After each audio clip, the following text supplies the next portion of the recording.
o senhor a querer ser padre, né? a estudar teologia, né? E principalmente essa área, né, de demônios, de sobrenatural, né? Querer fazer exorcismo? Bom, pai André, eu desde cedo notei que as pessoas tinham uma carência por essa ajuda espiritual no cristianismo, no catolicismo. Então eu via que as pessoas, quando estão com dor de barriga, vão no médico. Quando elas estão com algum problema, elas têm um profissional habilitado para atendê-las. Mas quando elas estão com problemas no mundo sobrenatural, elas também precisam de alguém capacitado para ajudá-las. Verdade. Então, quando eu era criança, eu vi muitas manifestações de espíritos, luzes que se acendiam, barulhos, vozes, e via, por óbvio, que isso não é do plano material. E que quem poderia ajudar desta forma seria um líder religioso especializado no combate a essas forças que querem fazer mal ou simplesmente desarmonizam o ambiente onde elas estão presentes. Então eu fui fazer a formação, cursei filosofia, teologia, fui ordenado diácono, padre e me especializei em demonologia, angelologia e exorcismo, que são áreas que só líderes religiosos preparados podem ajudar as pessoas. Não digo que é uma função exclusiva de um padre, mas também de um pai de santo, de um rabino, de todos os líderes que estão aí para ajudar as pessoas nesse plano espiritual. Hoje, para se fazer um exorcismo, tá? Custa muito caro? Isso é muito difícil de dizer, porque vai ser uma questão que tem que ser estudada caso a caso. Porque o padre exorcista ele vai ter que estar à disposição ali, de repente, durante um mês, vamos dizer assim. Então, eu não posso começar e dizer, vou ficar um dia. Então, seria muito difícil, teria que ter o planejamento dos materiais que vão ser usados, de toda uma relação a ser feita. Então, seria muito difícil. E o número de pessoas que vão auxiliar também, né? O número de pessoas que precisam ajudar, dependendo do caso e da gravidade, né? Sozinho, com certeza, não tem como. Então, no mínimo 2 ajudantes, 3, 4, dependendo do caso, de possessões agressivas. Então, ficaria muito difícil, mas teria que ser estudado caso a caso e as pessoas interessadas entrar em contato para que a gente possa ver como fazer da melhor forma naquele caso em específico. Estudar primeiro para que depois seja feito. Estudar primeiro para não fazer algo intempestivo e acabar fazendo algo mais desastrado. Então, é algo muito sério. Assim como eu chamar um cirurgião que não é cirurgião para fazer uma cirurgia. O que tu vai esperar? Não vai dar coisa boa, né? Não vai.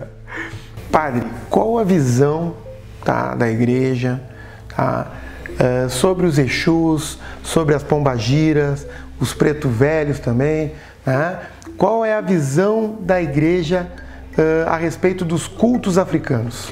Na verdade, no Brasil nós temos muito preconceito. Inclusive, quando o Estado brasileiro estava unido à igreja, havia uma religião oficial, havia uma repressão policial. A polícia, lá no início do século XX, estourava, roubava, apreendia os tambores, todos os materiais ritualísticos das igrejas, das religiões afro.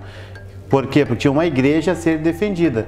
E isso não mudou, porque faz 100 e poucos anos, é uma realidade recente. Então nós temos, né, dentro da igreja uma visão negativa que tende a culpabilizar e chamar tudo de macumba, tudo de demoníaco.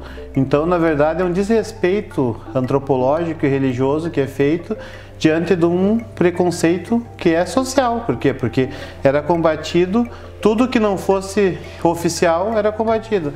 Mesmo quando a proclamação da República foi feita em 1889, e aí são 100 e poucos anos, essa liberdade religiosa ela veio devagar. E a gente vê que a igreja ela tenta se renovar hoje, né? Ela tenta modificar algumas coisas. A gente observa isso claramente, entendeu? Até mesmo com a questão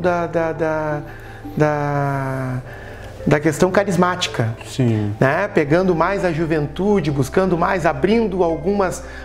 Hoje em dia eu já vejo já alguns sacerdotes dançando. Sim. Em missas, né? Fazendo alguns rituais com alguns instrumentos de percussão, né? Cantando, coisa que antigamente era quase impossível. Sim.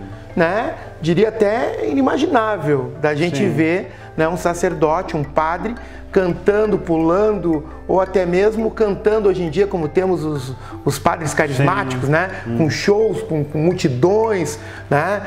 Com instrumentos de percussão, muitas vezes até padre com atabaque. Esses tempos eu vi, tava olhando na internet lá, o padre dando uma missa, começou a... Né? Na verdade, quase incorporou. Nós temos vários exemplos de uma relação interreligiosa, mas que não é ainda algo muito disseminado. Ainda temos muito fanatismo, muitas pessoas ainda com aquela ideia antiga de combater as outras religiões em vez de se integrar. Mas temos uma abertura. Temos uma abertura que é positiva. Positiva e propícia ao século XXI, né? Aceita, numa sociedade laica como o Brasil, que protege todas as religiões, nada melhor que isso. Eu acho que o religioso ele não pode ter ódio, ele tem que ter amor, porque sem amor ele não ajuda ninguém. Não, tem que ser o amor, tem que ser o princípio básico. Tem que ter amor, tem que ter, né, a vontade de ajudar o próximo, eu acho que é a palavra correta, né? Fazer-se doar pelo próximo, né? E não pregar o ódio muitas vezes, a desunião, né? Porque como é que tu sobe em cima do altar para pregar o amor divino, o amor de Deus e quando tu desce, tu prega o ódio? É incompatível. Né? Não tem como, não tem como. É isso aí, Pai André.